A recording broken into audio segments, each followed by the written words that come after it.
Hi hello friends, എല്ലാ കൂട്ടുകാർക്കും നമ്മുടെ പുതിയൊരു റിവ്യൂയിലേക്ക് സ്വാഗതം. അപ്പൊ ഇനി വരാൻ പോകുന്ന ഒരു അടിപൊളി ഭാഗമായിട്ട് പറയാൻ പോണത്.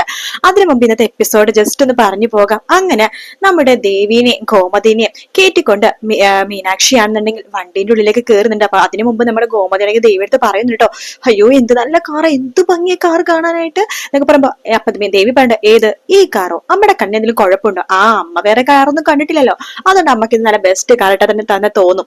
ഇതേ വലിയ നല്ല കാറൊന്നും അല്ല അമ്മേ. അമ്മക്കറിയാവോ മുമ്പേ ഞങ്ങളുടെ വീട്ടിലുണ്ടായിരുന്ന കാർ ഏതെന്ന് നമുക്കറിയാവോ? ഇല്ല, ഏതാ? ഓടിയാ, ഓടി. ഏ, ഓടിയോ? അപ്പൊ ഈ കാർ എന്താ ഓടില്ലേ? എന്റെ അമ്മയെ, ഓടി എന്ന് വെച്ചാൽ ഒരു കാറിന്റെ പേരാ, ഏറ്റവും വിലയുള്ള ഒരു കാറിന്റെ പേര്. ഓ, അപ്പൊ ചാടി എന്ന് പറഞ്ഞ വേറെ കാറുണ്ടോ? ഓ, അമ്മയുടെ പറഞ്ഞൊരു കാര്യമില്ല, അമ്മയുടെ ലോകം എന്ന് പറഞ്ഞത് ഈ ദേവമംഗലം മാത്രമേ ഉള്ളൂ. അത് നീ പറഞ്ഞ ശരിയാ ദേവി, എനിക്കാകെ പിള്ളേരുടെ ബൈക്കിന്റെ പേര് പോലും ശരിക്കും അറിയില്ല എന്ന് പറയാണ്. അമ്മക്ക് അതൊന്നും അറിയില്ല, പക്ഷെ ഒരു കാര്യം പറയാം, ഇത് നല്ലതിനല്ല അമ്മ, എനിക്ക് അത്ര മാത്രമേ പറയാനുള്ളൂ. ബാലച്ചൻ വരുമ്പോ കേൾക്കാം, ഇതിന്റെ ബാക്കിയൊക്കെ എന്ന് പറയാണ്. ഷോ, എന്നാലും പറയാതിരിക്കാൻ വയമോളെ, എന്താ നല്ല കാർ എന്ന് പറയുമ്പോ മീനാക്ഷി വരുന്നുണ്ട്. അതെ, അമ്മക്ക് കാറിൽ കയറണമെന്നുണ്ട്. ഉണ്ട് എന്ന് പറയണം. അങ്ങനെ മീനാക്ഷി ദേവിനെ കൂട്ടിക്കൊണ്ട് കാറിലേക്ക് കയറുന്നുണ്ട്. അപ്പൊ മീനാക്ഷിയും ഗോമതിയാണ് മുമ്പിൽ ഇരിക്കുന്നത്, പുറകെ സെല്ലിരിക്കുന്ന ദേവിയാട്ടോ. അപ്പൊ ദേവി മീനാക്ഷി അടുത്ത് ചോദിക്കേണ്ട ഗോമതി, അല്ല മോളെ, മോൾക്ക് വണ്ടിയൊക്കെ ഓടിക്കാൻ അറിയാവോ? എനിക്കറിയില്ല, വെറുതെ സ്റ്റാർട്ടാക്കാൻ മാത്രമേ അറിയുള്ളൂ. വെറുതെ ഇങ്ങനെ സ്റ്റാർട്ടാക്കിട്ട് നമുക്ക് ഇതിനുള്ളിലൊക്കെ ഒന്ന് ഇരിക്കാലോ, ഉള്ളിലെ കാഴ്ചയൊക്കെ കാണാലോ അല്ലേ മോളെ? അതേന്നേ, നമുക്ക് AC വേണോ? വേണം എന്ന് പറയണം. അങ്ങനെ മീനാക്ഷി AC കൂട്ടിയിടുന്നുണ്ട്. ദേവി പറയണ്ട, ഇതാണോ AC? ഇതൊക്കെ AC എന്ന് പറയാൻ പറ്റും? ഒട്ടും കാറ്റില്ല, ചൂടെടുക്കുന്ന ചൂടേ എന്ന് പറയാണ്. ദേവി എടുത്തൊരു കാര്യം ചെയ്, വണ്ടിയുടെ പുറത്തേക്ക് ഇറങ്ങ്. അതെന്തിനാ? ഇറങ്ങ്, ഈ വണ്ടി തട്ടെ, എന്റെ വണ്ടിനെ കുറ്റം പറയാൻ നിക്കണ്ട എന്ന് പറയാണ്. ആഹാ, അത് കൊള്ളാലോ. അല്ലെങ്കിൽ മീനാക്ഷിക്ക് മുമ്പേ ഉള്ളതാണ്, ഉള്ള കാര്യം പറഞ്ഞ മീനാക്ഷിക്ക് പിടിക്കില്ല. പിടിക്കില്ല. ദേവി എടുത്ത് എന്തായാലും പുറത്തേക്ക് ഇറങ്ങ് എന്ന് പറയാണ്. അങ്ങനെ ദേവിനെ പുറത്ത് നിർത്താണ്. ശേഷം നമ്മുടെ ഗോമതി പറഞ്ഞു, ഷോ, ദേവിനെ പുറത്ത് നിർത്തണ്ടായിരുന്നു മോളെ എന്ന് പറയണ. അമ്മേ, പിന്നെ എത്ര നേരം വെച്ചാൽ കേട്ടോണ്ടിരിക്കുക അമ്മേ, വന്നപ്പോ മുതൽ തുടങ്ങിയതാണ് കാറിനെ പറ്റി കുറ്റം പറയാനായിട്ട്. എന്തായാലും കാറ് കൊണ്ടുവന്നില്ല, എനിക്കൊരു ബുദ്ധിമുട്ടൊക്കെ ഉണ്ടാമേ, ഇനി അച്ഛൻ എന്തെങ്കിലും വിചാരിക്കോ എന്നൊക്കെ ആലോചിച്ചിട്ട്. പക്ഷെ അച്ഛൻ സമ്മാനമായിട്ട് തന്നതുകൊണ്ട് വേണ്ടെന്ന് പറയാനും പറ്റില്ലല്ലോ. ഒരു കാര്യം ചെയ്യാമേ, ഒരു 2-3 ദിവസം കൂടെ കിടക്കട്ടെ, അതിനുശേഷം ഞാൻ വീട്ടിൽ എന്തെങ്കിലുമൊക്കെ പറഞ്ഞ് തിരിച്ചു കൊണ്ടുപോകാം എന്ന് പറയണം. അത് കേട്ടുകൊണ്ട് ആകാശ് അങ്ങോട്ടേക്ക് വരുന്നുണ്ട്. അല്ല മീനു, നീ എന്താ ഇപ്പൊ പറഞ്ഞത്? അല്ല, വണ്ടിയെ അച്ഛന് ഇഷ്ടായില്ല എന്നാണെങ്കിൽ ഈ വണ്ടി നമുക്ക് 2-3 ദിവസത്തിനുള്ളിൽ അവിടെ എത്തിക്കാം. ആകാശെ, നമുക്ക് ആവശ്യമുള്ളപ്പോ എടുത്താ പോരെ? അതൊന്നും പറ്റില്ല, നിന്റെ അച്ഛന് ഗിഫ്റ്റ് ആയിട്ട് തന്ന വണ്ടിയായത്, ഇത് എവിടെയും കൊണ്ടുണ്ട, ഇവിടെ തന്നെയാ കിടക്കേണ്ടത് എന്ന് ആകാശ് പറയണം. ആ സമയത്ത് ഗോമതി പറയണ്ട്, ബാലേട്ടനെ ഇഷ്ടമോ എന്തോ അറിയില്ല, എന്നാലും ബാലേട്ടൻ വന്നിട്ട് പ്രതികരണം എന്താണെന്ന് അറിയാം. ദേവി പറയണ്ടേ, ബാലച്ചന് ഇഷ്ടപ്പെട്ടില്ല, അത് ഉറപ്പാണ്, ഇവിടെ വലിയൊരു ഭൂകമ്പം നടക്കാൻ പോവാ എന്ന് പറയാണ്. ഗോമതി പറയണ്ട്, അത് ദേവിമോള് പറഞ്ഞൊരു കാര്യം കേട്ടോ മോളെ, അത് വേറൊന്നല്ല, ദേവമംഗലത്തിൽ കാറ് മേടിക്കുകയാണെങ്കിൽ അത് ബാലേട്ടൻ തന്നെ മേടിക്കണമെന്ന് ബാലേട്ടന് വലിയ നിർബന്ധമായിരുന്നു എന്ന് പറയുമ്പോ ദേവി പറയണ്ട്, കണ്ടില്ലേ ബാലച്ചന് ഇത് ഇഷ്ടാവില്ല, ഉറപ്പായിട്ട് ഇഷ്ടാവില്ല എന്ന് പറയണം. ഷോ, ഇനിയിപ്പോ എന്ത് ചെയ്യും ആകാശം? അത് കുഴപ്പമില്ല, അച്ഛൻ എന്താ വെച്ചാൽ വരുമ്പോ നോക്കാം എന്ന് പറയാണ്. അതിന്റെ ഗോമതി ദേവിയും കൂടി അകത്ത് കയറി പോകുമ്പോഴേക്കും മീനാക്ഷി ആകാശിനെ പതുക്കെ അങ്ങോട്ടേക്ക് മാറി വിളിക്കുന്നുണ്ട്. അതെ, ഞാൻ നേരത്തെ ആകാശിനോട് പറയണമെന്ന് വെച്ചതാണ്. എന്താ മീനു? അല്ല, അവിടത്തെ എന്റെ അച്ഛന് മുമ്പിലെ ഇവിടുത്തെ ആകാശം ചെറുതാക്കി കാണിച്ചു, അതെനിക്ക് ഇഷ്ടമായില്ല കേട്ടോ. അല്ല, ഞാൻ അച്ഛനെ ചെറുതാക്കി കാണിച്ചില്ലല്ലോ. അതെ, എന്റെ അച്ഛനെ നമ്മളെ പെട്ടെന്ന് കിട്ടിയതിന്റെ സന്തോഷത്തിൽ അങ്ങനെ പലതും പറയും, പലതും ചെയ്യും. പക്ഷെ അതിന്റെ മുകളിൽ കയറിട്ട് ആകാശേട്ടൻ ഒന്നും പറയാൻ നിൽക്കൊന്നും വേണ്ട. ഇവിടത്തെ അച്ഛനെ തന്നെ നല്ല സ്വഭാവം, കാരണം വ്യക്തമായിട്ടുള്ള ഒരു തീരുമാനമുള്ള ആളാ ഇവിടത്തെ അച്ഛൻ. ആര്? നമ്മുടെ അച്ഛനോ? അതെ, ദേവമംഗലത്തിലെ അച്ഛന്റെ കാര്യം തന്നെയാണ് ഞാൻ പറഞ്ഞത്, ആകാശിന്റെ അച്ഛൻ തന്റെ കാര്യം തന്നെയാണ് ഞാൻ പറഞ്ഞത്. ആകാശിന്റെ അച്ഛന്റെ സ്റ്റാൻഡ് തന്നെയാണ് എനിക്ക് ഏറ്റവും ഇഷ്ടം, കാരണം ഒരു തീരുമാനം എടുത്ത ആ തീരുമാനത്തിൽ ഉറച്ചു നിൽക്കും, അതായിരിക്കണം അച്ഛന്മാര് എന്ന് പറയാണ്. എന്റെ അച്ഛൻ ശരി തന്നെയാണ്, മക്കളുടെ ഇഷ്ടത്തിന് എന്താ ചെയ്തു കൊടുക്കും. പക്ഷെ അങ്ങനെയല്ലല്ലോ ആകാശ്, രണ്ടച്ഛന്മാർക്ക് രണ്ട് സ്വഭാവമാണ്. പക്ഷെ ആകാശ് ഒരിക്കലും അച്ഛന് ചെറുതാക്കി പറയരുത് കേട്ടോ, എന്ന് പറഞ്ഞത് പറഞ്ഞു, ഇനി പറയരുത്. നോക്കു മീനാക്ഷി, അച്ഛൻ ചെയ്ത് തെറ്റ് തന്നെ. ഇപ്പൊ എനിക്ക് തോന്നുന്നു അച്ഛൻ പല കാര്യങ്ങളും എന്റെ തീരുമാനം എടുത്തതൊക്കെ പൊട്ടത്തെറ്റായിരുന്നു. എനിക്കിപ്പൊ മനസ്സിലായി, അച്ഛൻ കാരണം എന്റെ ജീവിതം ഇങ്ങനെയായി പോയത്. ആകാശ് എന്തൊക്കെയാ പറഞ്ഞത്? ആകാശിന്റെ അടുത്ത് കടയിൽ എപ്പോഴും നിൽക്കണമെന്ന് പറഞ്ഞു കഴിഞ്ഞാൽ ഒരു കാരണം പോലും ഉണ്ടാവും, അത് ആകാശിന് അറിയാവോ? എന്ത് കാരണം? എന്റെ ജീവിതം തന്നെ കുളമായി, എന്തായാലും ഇനിയെങ്കിലും നമുക്ക് അടിച്ചു പൊളിച്ച് ജീവിക്കണം മീനാക്ഷി എന്നൊക്കെ ആകാശ് പറയണം.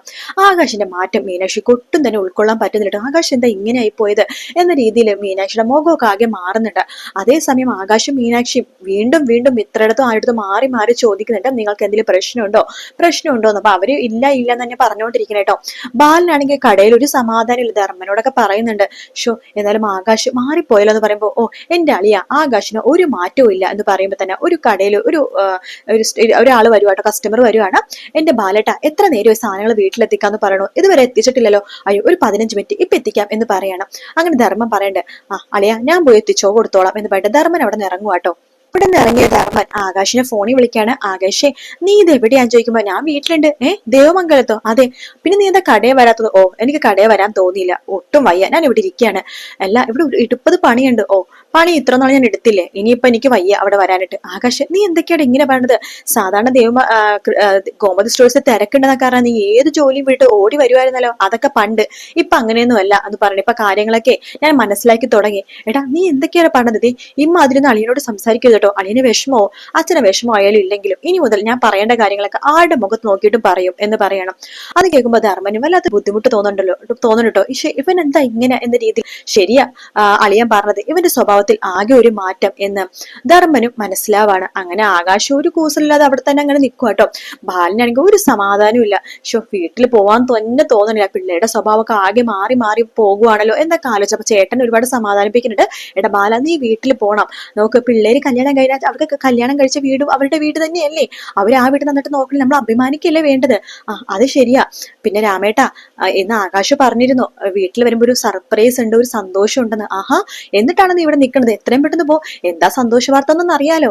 ശരിയാ, ഞാൻ എത്രയും പെട്ടെന്ന് പോട്ടെ എന്ന് പറഞ്ഞിട്ട് ബാലൻ അവിടെ നിന്ന് വേഗം പോകണം. ബാലന്റെ വിചാരം മീനാക്ഷിക്ക് എന്തോ വിശേഷമാണെന്ന രീതിയിലാന്ന് തോന്നട്ടോ. ബാലൻ പെട്ടെന്ന് പോകുന്നുണ്ട്.